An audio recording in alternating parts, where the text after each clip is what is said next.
In a time before roller coasters, dinosaurs ruled the land now occupied by Kings Island. Hello, everyone. I'm Don Helbig alongside Ryan Sir, and this is Tower Topics.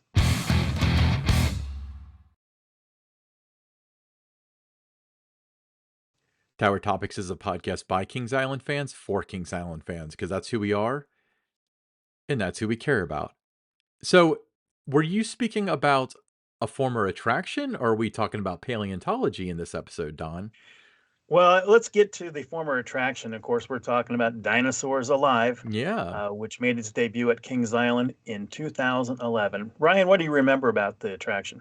I remember it being extraordinarily out of left field. Like, who would have thought that Kings Island would add an animatronic dinosaur park? I remember the teaser campaign that I presume you were involved with, where it was like a map of the area, but it was like sitting on someone's desk, so you had like an obstructed view, and then didn't Yeah, the teaser. Yeah, that brought back memories. Yeah, that teaser video that we did where I'm looking at the map and then they're blanking out words that I'm saying. yeah, I think that I was gonna say there was another video where like, oh, new for 2011 in addition to Windseeker was, and it bleeped you out. So that was kind of Exactly. fun and creative. That was actually a pretty big year for the park. A couple new attractions, but yeah, Dinosaurs Alive 2011 is when it opened, particularly May 26, 2011. And there wasn't a lot of time to create the attraction, from what I understand. No, there wasn't. It kind of the idea for it was kind of conceived by the park's marketing director at the time, Matt Schaefer. He had looked at different events to bring in, and a lot of them were those 2-week, 3-week kind of runs. You could bring in the Titanic exhibit, and he was presented with the dinosaurs alive. Can you have this exhibit there for 2 to 3 weeks? Well, he started thinking about it. Matt's a very creative guy, and he thought, well, why can't permanent attraction? And not only just a permanent attraction, we've got the land to make it the world's largest animatronic dinosaur park. So he roamed around the park and found that area back where Orion now is, and thought that would make a great place for it. And he pitched the idea to Cedar Fair executives, and they loved the idea of it. And so it was probably early February when it was decided we were going to do this. And Matt and the leadership team, they went to the maintenance and construction teams and said, we want to open a dinosaur park. And now, sure, when do you want to open it? They're Memorial Day, which was only a couple of months away. So a lot of work had to be done. We always talk about Kings Island, that one team mentality that they have there, Hmm. and they were able to get it done. And as you said, opened on May 26th, 2011. Yeah. So yeah, it opened in 2011. When it first opened, it was not free with admission. It was a $5 upcharge. Mhm. And then the next year, if I recall, 2012 is when it started to be included with the gold and platinum passes. Am I correct with that? Yeah, you're correct with that information. And one of the things that you know we thought at the time that Dinosaurs Alive opened is that every year there was a new crop of 5 and 6 year olds to take through Dinosaurs Alive. And as the years went on, it ended in 2017, so it didn't have a tremendously long run. But the thought was that every year that you'd have these new kids that would go through, and it was great for group sales. I mean, they did very well with it, for the educational component of it in the spring every year. But it turned out, because of the heavy base of season pass holders, that it was something, that a guest would do once or twice, maybe 3 times, but they weren't going to do it every time they visited. So the novelty, would quickly wear off unless you were putting in new attractions every year in there, and that didn't happen. There'd always, was a couple new exhibits that came along, but just this wasn't something that, because there wasn't enough new in it to maintain the interest. Yeah. So 6 year run. So much like the real dinosaurs, it wasn't here for a long time. It was here for a good time. Um, but yeah, so was the intention, to your recollection, to always have it an upcharge, or was it more like after the first year we'll probably include this? Because it seems like a lot of times that's the direction things go. Upcharge for everybody, and then we'll throw it in with Gold Pass after a year or two. Well, it wasn't, thought that that's what we would do the next year with it. It was going to be an upcharge attraction, and we thought it would be sustainable that way. We did hear a lot of feedback from Gold Pass holders. We'd love to do it, but we got a gold pass. We're not going to pay $5 to do it. So you had a lot of that too. So that's kind of how that evolved into what you saw in the second, third, and fourth, and through the end of the run of it. I'm surprised there wasn't like a gold pass ad. I maybe the infrastructure wasn't really there at the time for something like that. But in today's world, I imagine it's like you could add Dinosaurs Alive unlimited for the year for $25 or something like that. Like there would be a way to monetize it. And I bet that would go over pretty well, Oh yeah, especially yeah. with I mean, there's a lot of different things you could do now. 6, 7 years later. yeah, and it's I mean, I'm shopping out of the pocket of, we have meal plans and all park passports and stuff like that. So you really had the augmentations to the pass. Maybe it was just a limitation of the system or something, but yeah, so the dinosaurs all were produced by a company that also did Dinosaurs on Earth. And they Hmm. specialized in creating animatronic models for entertainment venues. Prior to its Kings Island view, Dinosaurs Alive had made limited appearances across the country, including local spots in Cincinnati, Ohio. So it's not the first time we've seen giant. In fact, I think that the dinosaur they still tour, like they still go to the convention center, even here in Cincinnati. I don't know if it's the same company or not, but it's the same concept. Oh, they do, and these dinosaurs. I mean, they were to scale, and they were very authentic looking. So it was really a standout attraction. I think when you look at Dinosaurs Alive, how well done that was. We're talking about the world's largest animatronic dinosaur park. That could have been a standalone attraction. You see in Cincinnati, Ohio, Westchester, Ohio, actually, where you have like Entertainment Junction, Hmm. just about the trains and that does well as a standalone type of attraction. So I think it had that kind of legs that it could have been that. Absolutely. So the elephant in the room, Don. Two Hmm. days before opening, a star attraction. I'm not going to try to pronounce this. I'll take a shot at it. Soro Poseidon? Is that close? Soar Sora Poseidon. Soar Poseidon Poseidon. caught Yeah, fire. the world's largest animatronic dinosaur. Well, yeah, well, no, it wasn't because it lost a lot of itself that night. But so it catches fire. It burns down Yeah, 2 days before you're two supposed to days open. before, exactly. Yeah, they were almost ready, putting the finishing touches on it. And I got home from the park. It was probably around 6:15, 6:30, and then the phone rings, and it's the general manager, Greg Scheid, and he says, "How's your evening going?" And I said, "I just get ready to have dinner." He goes, "Well, we need you to come back to the park." He says, "One of the dinosaurs caught fire." He didn't know which one. He just said one of the dinosaurs caught fire. What he understood was in a contained area. It wasn't the whole thing, ablaze. It was just the one dinosaur. Smoke could be seen for Mm, miles, yeah. down on 71. I mean, for miles. We're talking, if you're in Lebanon, you saw the smoke. And if you were coming up, in Cincinnati area, if you're coming up there, 275 to 71, that exchange, you saw the smoke. So it caused a big scene in that. So I spent that night at the park. We were trying to figure out, which dinosaur exactly. And then I was putting the statement, together for the media because they were all calling, not just Cincinnati and Dayton. We're talking all over the place. We were getting calls from Columbus and Indianapolis, Louisville, Lexington. And, I had to, put out there. And it was kind of one of those ones that the media kind of had fun with it because they were like, no other dinosaurs were harmed in the fire here. There were no injuries or anything like that. And as I was talking to the media, I kept saying, I told you guys this attraction was going to be hot. Didn't expect it to be that hot, but we all had some fun with it. It created that, in an unfortunate way, that awareness, that this attraction was opening in a couple of days, and that went, statewide, regional, national. It was everywhere with that. But it was unfortunate we didn't have the star attraction the first year. We did bring that back for the second year, moved it to a different spot in the attraction. You could see for the whole run of it, you could see where the original one, burned down because the trees were still singed a little bit in the area, and that.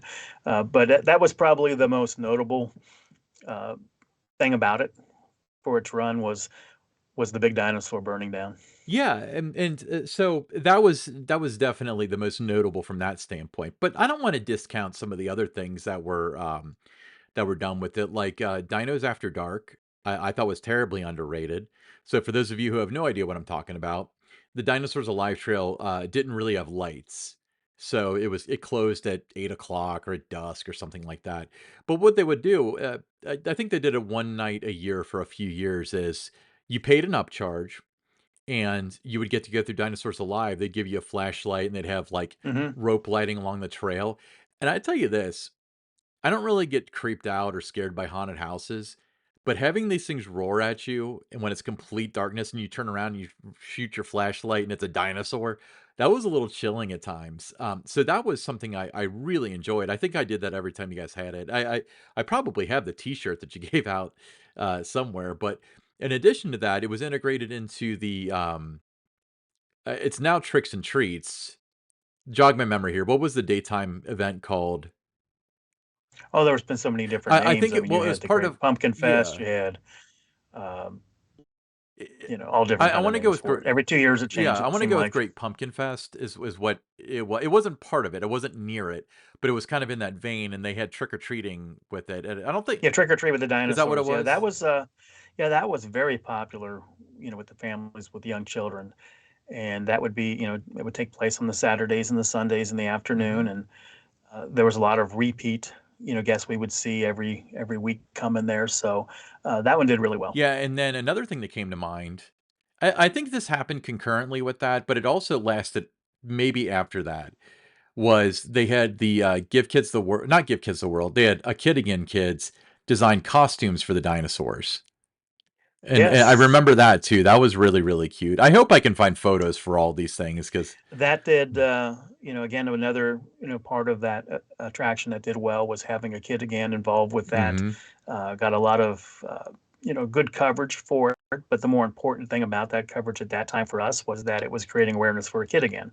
Yeah, and, I'm willing to say that probably a lot of A Kid Against Growth in the past 15 years or so has really been attributed to your efforts at Kings Island, so I'm sure that's appreciated. But so Dinosaurs Alive didn't stop with Kings Island. In 2012, 2013, they added it to parks such as Cedar Point, Canada's Wonderland, Carowinds, Kings Dominion, Valley Fair, Dorney Park, and Worlds of Fun, which I don't believe any of them still stand, do they? None of them still stand, but it was something that was added value for the guests in all of those parks. To be able to do that, it was good for group sales in those parks, especially with the school kids in the spring. So those were all good additions, but the time just ran out for all of those, just like it did at Kings Island. Yeah, I mean, it's funny because every park that at least that I've been to 3 of the Dinosaurs Alive. Kings Island, Kings Dominion, and Cedar Points, and all 3 of which had the perfect location for theirs. Kings Islands was huge, and it was secluded back in the woods, very similar with Mhm. Kings Dominion. Cedar Point had theirs on what they call the Millennium Force Island. Right. And they found better uses for the land as time went on, um, at least for now. Because remember Cedar Point replaced it with the, whatever that Frontier experience was that they have recently gotten rid of, but, um, I think that we were fortunate to have it when we did, but you're right. I mean, I'm guessing they would have liked it to last in perpetuity or last 10 years or 15 years, but the reality is, as you stated, when you got season pass heavy and it's kind of like this takes a lot of staffing and this is a lot of maintenance and this is a lot of real estate. It was probably on the clock the whole time that it was there, especially after the first year. But it was record breaking though. Kings Islands was the world record, the world's largest dinosaur animatronic exhibit, right? It was, and at that time when you had Matt Schaefer as the marketing director, I was doing the PR. We wanted to go big or not do it at all. So we were always about having the biggest, the best, the most immersive, and it fit that to a T. Yeah, I remember like a couple years before that, 2008, Kings Island, where how did you market it? Where records are set, where records are broken, something like that. Yeah, some were records are made or like set and made to be broken, Yeah, something around. Yeah, yeah, absolutely. yeah, but it was it really was an outstanding attraction, I agree. and we took a lot of pride in it, and everybody did. When it first opened up. But it was, as time went on, like you said, it does become that, been there, done that, with the pass holders. They weren't going to keep doing it.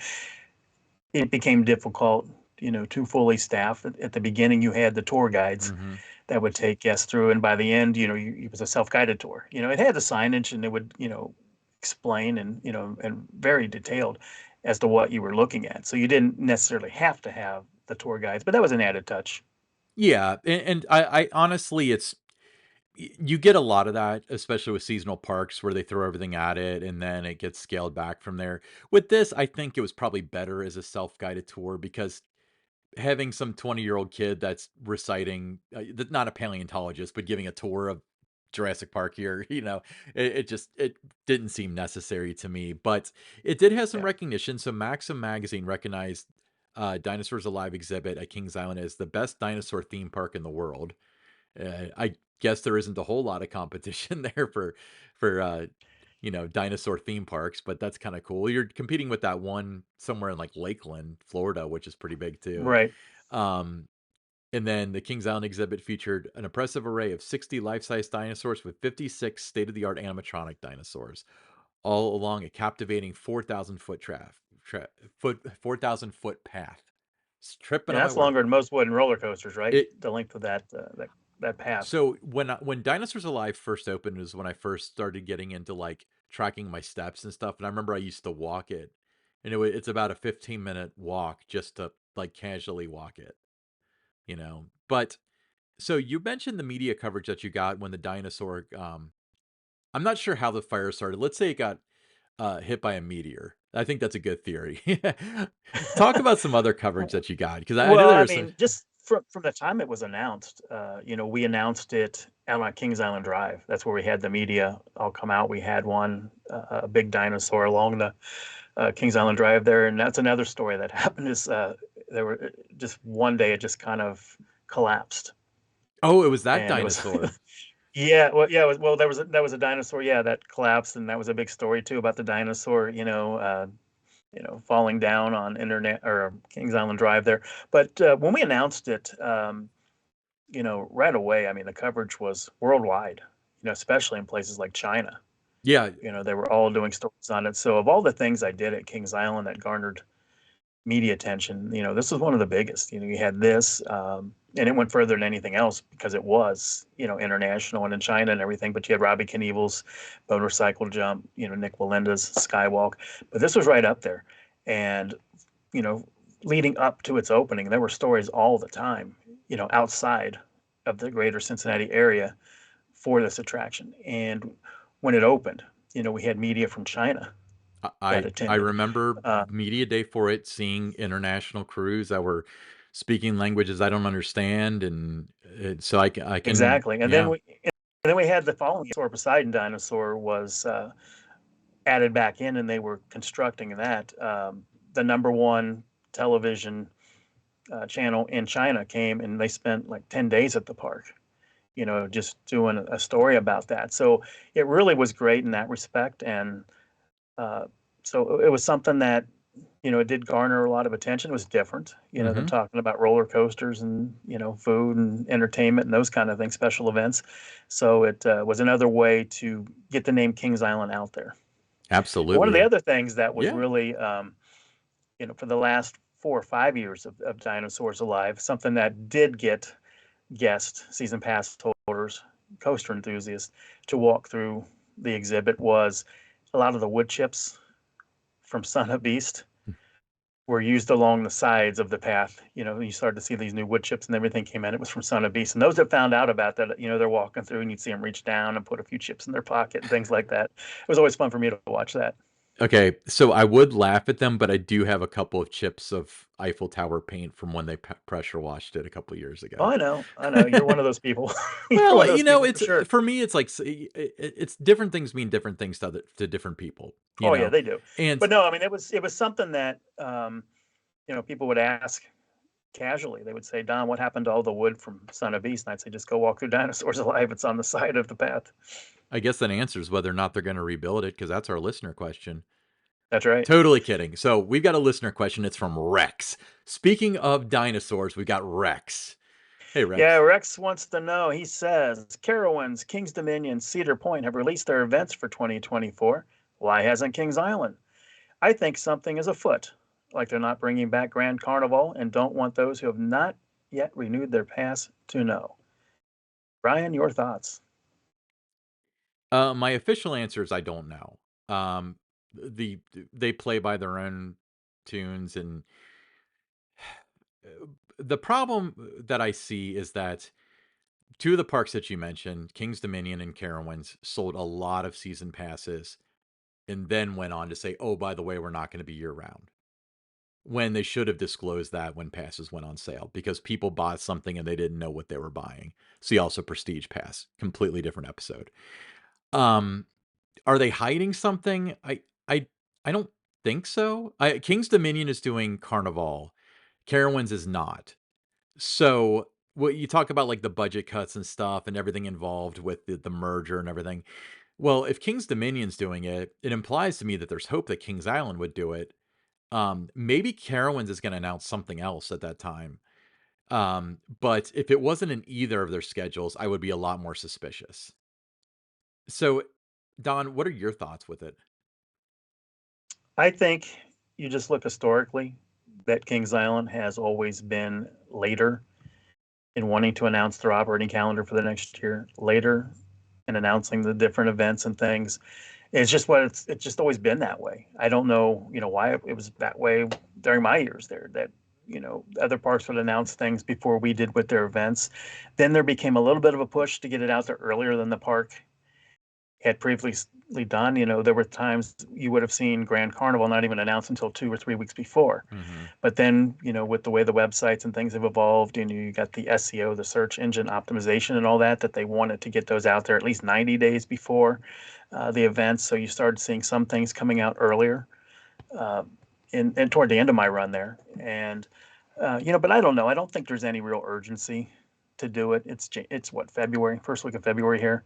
There's not any real urgency. I don't think that you'd have to do that if you're Kings Island. To announce your calendar. A lot of the things that you would be bringing back, you've had before. You've had opening day, you've had Memorial Day, you've had Fourth of July fireworks, you've had Memorial Day, you've had Grand Carnival if that comes back. Just other things that would be in place. So if people search for it, I think you could still find those events on the website. So they're not losing out anything on that SEO component that became very important. If you got a brand new event, you want to get it out there earlier. But if it's a returning event, there's no urgency if it's still kind of archived on your website. So I just think it's just kind of normal operating for Kings Island, really. Yeah, it could be. And then we can dissect the logic of bringing it back or not. If budget is a concern, I feel like you're going to see a lot of what you saw last year, this year. Like as of this recording, they haven't announced the shows, but like I bet you Phantom Theater Encore does a third year. Why wouldn't it? It's not very expensive. It's a show that's already baked. There's no development cost. It's already there. And Grand Carnival may be the same way. Now, the question that it comes down to is we're in our like, I lost count because we didn't do it in 2020, but like fifth year of Grand Carnival or so. Does it still sell tickets? That's the real question. Because if they're doing it just for guest satisfaction, they may have a case to cut it. But if they do it because it sells tickets, they already have the floats, they already have the costumes. It's just a matter of labor and effort at that point. So I'm leaning towards that they will do it because they're really gonna. The reason why they do that, and you could probably attest to it, is they need something to talk about that time of the summer, and that's their gap filler. Without Yeah, I that, mean it's definitely it does fill a gap.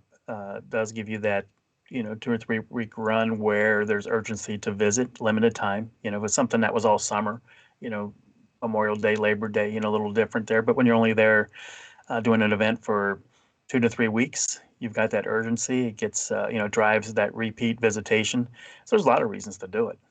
yeah, yeah, and the real question, and obviously, like we don't have the data in front of us, is this a half decade later, is it still doing that? So I'd like to think it is. Um, Yeah, I think it's, and you see, whether it's Disney, Universal, they all bring back these same events, Busch Gardens, year after year after year, these same kind of events and festivals come back.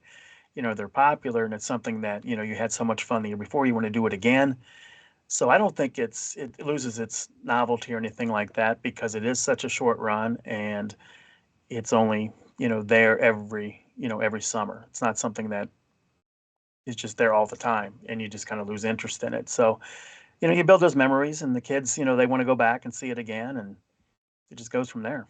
Absolutely. Well, Rex, thank you so much for the question. Excellent. Thanks for listening, everybody. Hey, if you guys have memories of Dinosaurs Alive, why don't you tweet at us at tower_topics or leave us a comment if you're watching the YouTube video. Tell us about your memories and how you miss it and what you might have done differently if you were the one running the park when Dinosaurs Alive was there. But nonetheless, it's in the past. I'm Ryan Sir along with Don Helbig, and this is Tower Topics.